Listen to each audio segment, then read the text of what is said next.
there. Good to have you back.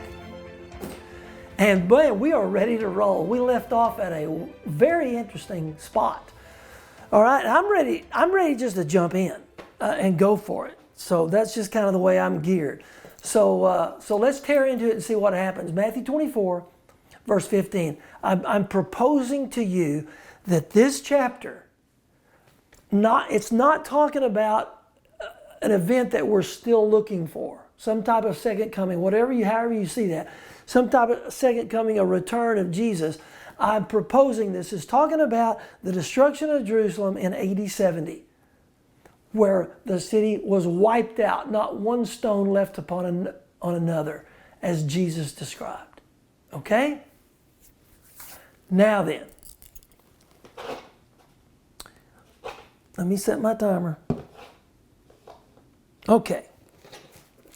Verse 15, which we looked at, but we haven't delved into. He's given them signs, things that are going to happen prior to this end of the age he's talking about. Okay? Verse 15. So when you see standing in the holy place the abomination that causes desolation spoken of through the prophet Daniel, let the reader understand. Daniel has prophesied this, that there will be an abomination standing in the holy place. Okay? So what is that? And I told you, we don't know for sure what that is, but there was an event that took place that could very easily qualify. Okay? Rome is coming upon the city of Jerusalem. Matter of fact, in Jesus' warnings, and this is so cool because Luke could have shed a lot of light on this if people would have gone to Luke's account in regard to this same event. That's not it.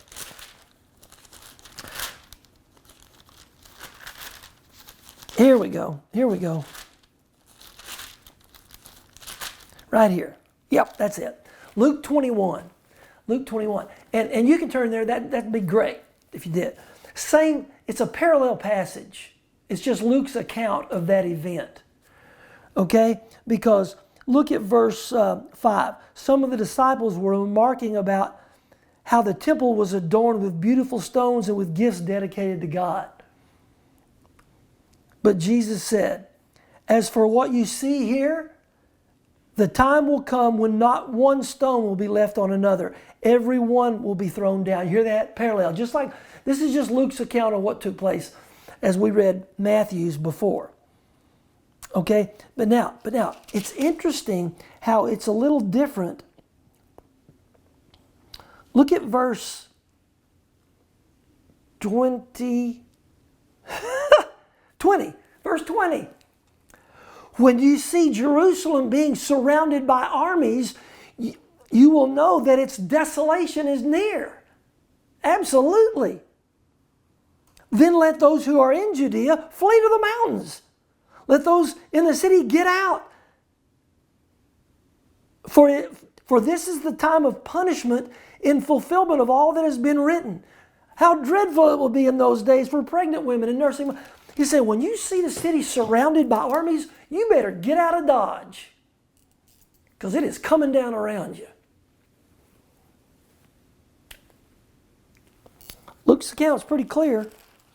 Now, back to Matthew 24. What about this abomination that causes desolation standing in the holy place? Okay, let me tell you about an event that we know historically took place. The Bible doesn't talk about it. Historically, we know this took place. We do know that Rome came upon Jerusalem, AD 70. All right? Prior to their attack of the city, General Titus, now we're talking about ungodly, wicked men. General Titus brought an army into the city of Jerusalem. They approached the temple. Now, if you're familiar with the temple is basically divided into three areas. Okay? The outer courts, the inner courts, and the Holy of Holies. All right? The outer courts, all right, that's where all the Jews were welcomed into the outer courts. Even a proselyte Jew, someone who's converted to Judaism, were welcomed into the outer courts. The inner courts were only for the blood descendants of Abraham. Okay? Blood Jews could only go, they could only ones who could go in the inner courts. And then the Holy of Holies, you know probably, there's only one. Only one can go in the Holy of Holies. That's the high priest. All right? Now, I understand that as of 70 AD, the old law has been fulfilled and done away with. Jesus has ushered in the new covenant. And so Judaism is no longer a factor, but that didn't change things for the Jews. So many of the Jews, they hadn't gone along with that anyway. So they're still practicing. And by the way, a lot of the Jews who became Christians, they still did some of their Jewish traditions, and that's okay as long as they understand our connection to the Lord now. But anyway, the temple still stands, the courts are the same, and yes, the curtain has been torn away. It's not the same as it was before, but that area is still there, all right? General Titus with an army, they bust into Jerusalem, they come to the temple, they come into the outer courts. They're not allowed there, they're Gentiles. They go into the inner courts. They go right straight into the Holy of Holies. And by the way, knowing the Jewish mentality, they've probably hung the curtain again. The one that was torn apart at the crucifixion, they've probably got it back up to secure that holy area. General Titus comes right into the Holy of Holies, which was bad enough. But then history tells us he took a pig and he offered it as a sacrifice on the holy altar of God.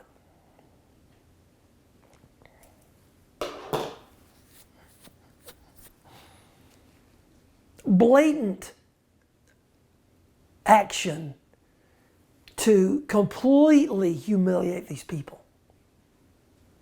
Right in their face. Let's see. When you see standing in the holy place, the abomination that causes desolation spoken of through the prophet Daniel, let the reader understand. You better get out of town because it's about to happen. And it did. Shortly after, the Roman armies together come upon Jerusalem and they completely, utterly wipe it out. Destroy it completely, as history will describe, at least about the temple, not one stone left upon another. They said it was destroyed so completely that the gold of the temple, all the fires that went up in the city, the gold of the temple melted and filled up cracks in the stones of the floors. Utter and complete annihilation of the city of Jerusalem. Now, the Bible does not talk about that in detail. History does. It happened in AD 70. Look it up. But Jesus forewarns, and here's the warning. When he's talking about look for these signs, here's why. When you see these happening, get out of town, be gone, get out of there. Because it's going to be real, real bad. So, the believers, those who listened and who listened to the words of his disciples, they would get out. But the non-believers, it was not good. And it was so bad. I just remember one of the details of what was done to the Jews that remained in the city. They took them and they staked them alive against the inside of the walls. They staked them up onto the walls, and then they skinned them alive.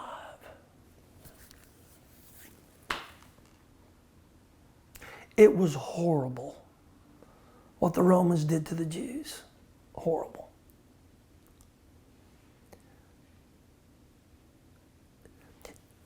That Titus being in the Holy of Holies, sacrificing a pig, unclean, right? Is that what Jesus is talking about, quoting Daniel, the abomination that causes desolation, standing in the holy place? I don't know, but could it be? Oh, absolutely. That would definitely describe that. But whether or not that's it, that's really not the point. The point is what happened. Jesus forewarned them, gave them signs to look for, and even told them, this generation will not pass away until all these things have happened. Guys, I just think that's pretty clear. Okay? Now, there are some that will make a transition at that point and will say that, well, the rest of the chapter, he's talking about his second coming yet to be. Well, maybe, but I don't know why he would jump ship and shift right there in the middle of that discourse. And there's a reason why I still think he's talking about an end time judgment. Let me show you why. Look at verse 36. No one knows about that day or hour, not even the angels in heaven, nor the Son, but only the Father. Just hang in there a minute. Now watch. Jesus is going to use an illustration. As it was in the days of Noah, so it will be at the coming of the Son of Man. Now, he's been talking about the coming. What will be the sign of your coming? The day of the Lord is coming. And it was all talking about destruction.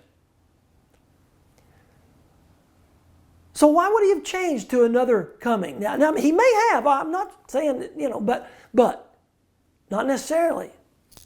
So watch. Jesus is going to use an illustration from the days of Noah. As it was in the days of Noah, so it will be at the coming of the Son of Man. Now watch. For in the days of Noah, verse 38. For in the days before the flood, people were eating and drinking, marrying and giving in marriage, up to the day Noah entered the ark. And they knew nothing about what happened until the flood came and took them all away. Okay, so is this not, tell me if I'm describing this correctly. Everything just, life going on is normal, okay?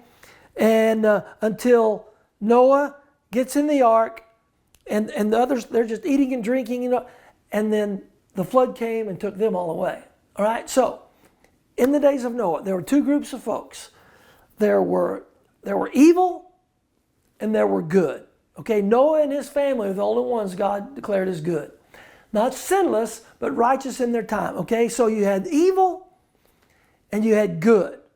So things are rolling along, they're eating and drinking. Then Noah and his family get in the ark, and the flood comes and washes the evil. That's what the flood was for, to remove the evil from the world, correct? Okay, so that left the good to start over, right? Okay, so the evil were taken by the flood, the good were left. Start over. Now I want you to respond for me, even though you're not here. Who were taken away? The evil. And who were left? The good. Now if we were together in a room, I would have you do that again. Just do it again. Do it again. Do it, come on, humor me. Who were taken away? Evil. Good. And who were left? Good. Very good. Very good. You're doing great. Okay, let's do it one more time. I mean, you're going to know why I'm doing this. Let's do it again. Who were taken? Evil. And who were left? Good. That's in this coming of the Lord that he's talking about. Okay, one more time. Who were taken? Evil. Who were left? Good. Okay. Look at verse 27. Is that right? No, it can't be. It's got to be 37. It's 37. We're going to read it again. As it was in the days of Noah. Jesus is the one using the illustration. It's going to be just like this. As it was in the days of Noah, so it will be at the coming of the Son of Man.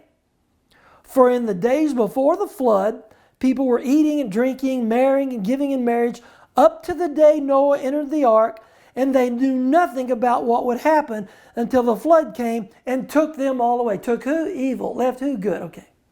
Watch. That is how it will be at the coming, you ready? At the coming of the Son of Man. You ready for this? 2 men will be in the field. One will be taken and the other left. Who's taken? Hey, Don't jump ship on me now. Who's taken? Evil. Who's left? Good. This is how it was in the days of Noah. It's Jesus' illustration. Verse 41. 2 women will be grinding with a handmill. One will be taken. Who's taken? And the other left.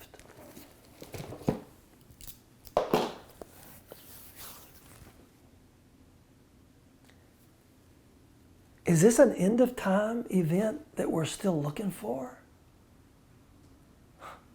You see what he's trying to teach. From there on through the end of the chapter, the good and the evil, the sheep and the goats, and all those figurative illustrations, he's trying to tell you, the good, they're going to listen.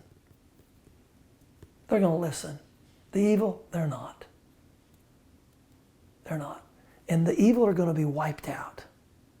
The good are going to be left to continue the mission in this ministry. Okay? It's Jesus' illustration, just as it was in the days of Noah. Okay? So, look, honestly, you can believe whatever you want to. I mean, that's true of all of us. Doesn't make us right, doesn't make me right. But I do believe wholeheartedly if we're true and honest with this text, we'll see what the disciples asked. We'll see how Jesus answered. And we'll know what happened not long after this letter was written to the city of Jerusalem. Oh, and by the way, how is that the end of an age? I'll tell you. In the temple that was utterly destroyed, you know what they kept? They kept the genealogical records of the Jews. Okay? Oh, they were there. If you were a descendant of Abraham, you could go in there and find and trace your lineage right back to Abraham. You could prove you were a son or a daughter of Abraham, a Jew, a blood Jew. Do you know what was one of the biggest hurdles to the early church and the development of the church? The Jews. The Jews. It was. Trying to tell people they had to become a Jew before they could be a Christian. All those conflicts. We see a lot of it in the New Testament. Talking about those conflicts between the Jew and Gentile. Trying to rectify them. Letters written about it. It was one of the greatest hurdles. You know what happened in AD 70? Those records were wiped out. You talk about the end of an age. No longer could a Jew prove that was where they had come from. They needed that to happen. So those records weren't there. Anyway, that's my proposal. Okay, concerning Matthew chapter 24. I think it's trying to be true to the text. All right? And that's what we always want to do. Okay? Woo! All right. That's tiresome. That makes me weary going through all of that. All right, turn over to chapter 26 of Matthew, Matthew 26. And of course, we're getting really close to the culmination of his ministry. But there are some things along the way that I want us to see. My nose is itching again. Does that?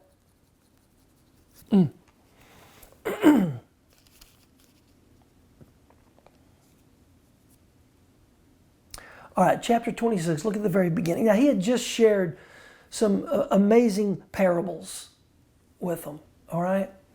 And so verse 1 of 26, when Jesus had finished saying all these things, he said to his disciples, "As you know, the Passover is 2 days away, and the Son of Man will be handed over to be crucified." Now, they knew the Passover was 2 days away, but I don't think they know and understand about this crucified stuff. Now watch verse 3.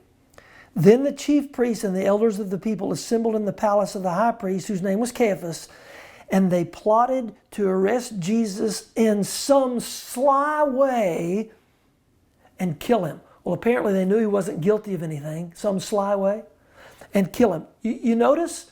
They're not trying to ask him questions to trap him anymore. it already told us they ain't going to do that. No, all they've decided now is we just got to kill him. We got to figure out how we can kill him. Look down at verse 14. Again, we're skipping a rock. I get it. This breaks my heart. Then one of the 12, the one called Judas Iscariot, went to the chief priests and asked, "What are you willing to give me if I hand him over to you?" So they counted out for him 30 silver coins. And from then on, Judas watched for an opportunity to hand him over. Oh, boy. That's tough. That's a tough one. You always hate for there to be a traitor in your midst, a turncoat. But he's there. And he's already plotting a way to hand him over. So then we move in verse 17. It's a very special section.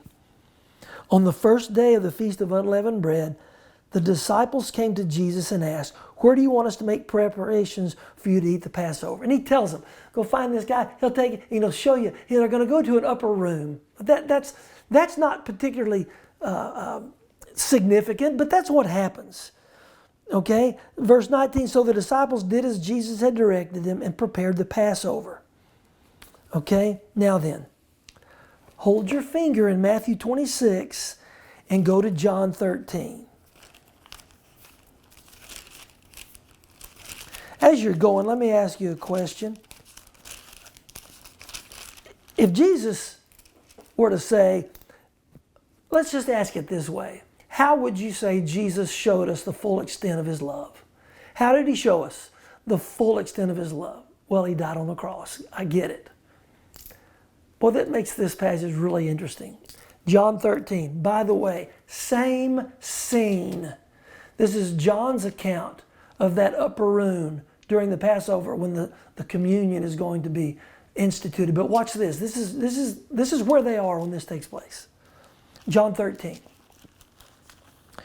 It was just before the Passover feast. Jesus knew that the time had come for him to leave this world and go to the Father. Now, hang on that a minute. I got to stop. As distressing as this time is, that he knows what he's going to go through is going to be really bad, this has got to give him great comfort. Jesus knew that the time had come for him to leave this world and go back to the Father. He's going to be in the presence of his Father soon. And you know what? I'm thankful for that. I'm glad for that. And that's given him hope. Now watch. The end of that verse, still in verse 1. Having loved his own who were in the world, he now showed them the full extent of his love. And what did he do? He washed their feet. He washed their feet. I have a real hard time with this scene, okay?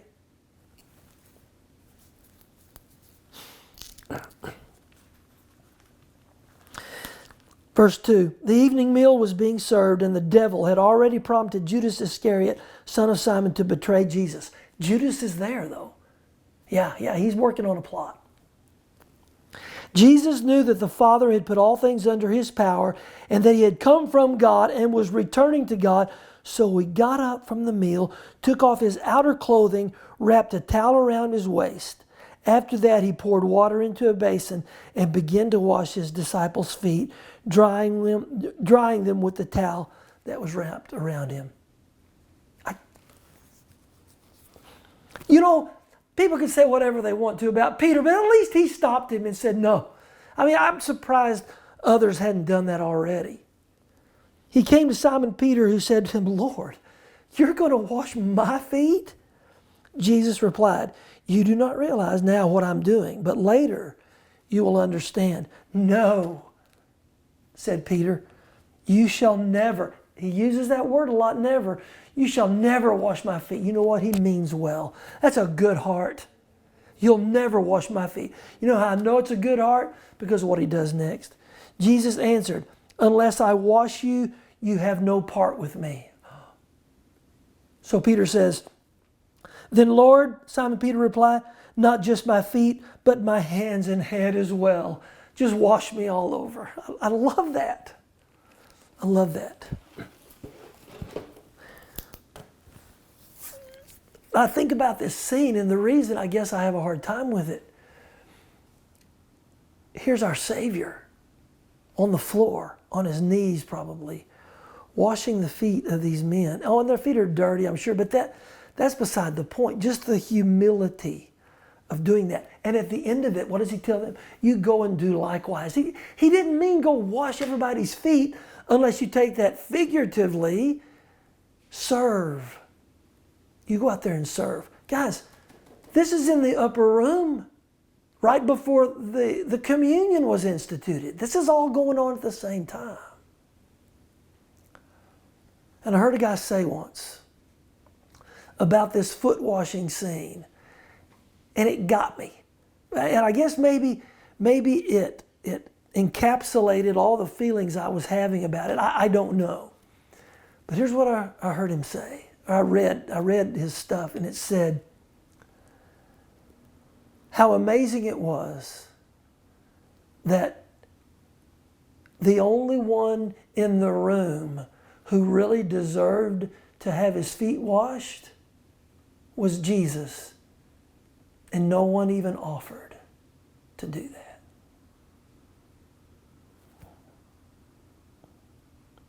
You ever thought about that? Jesus washes all of their feet. And even with Peter, as noble as that was, why didn't anybody offer to wash his?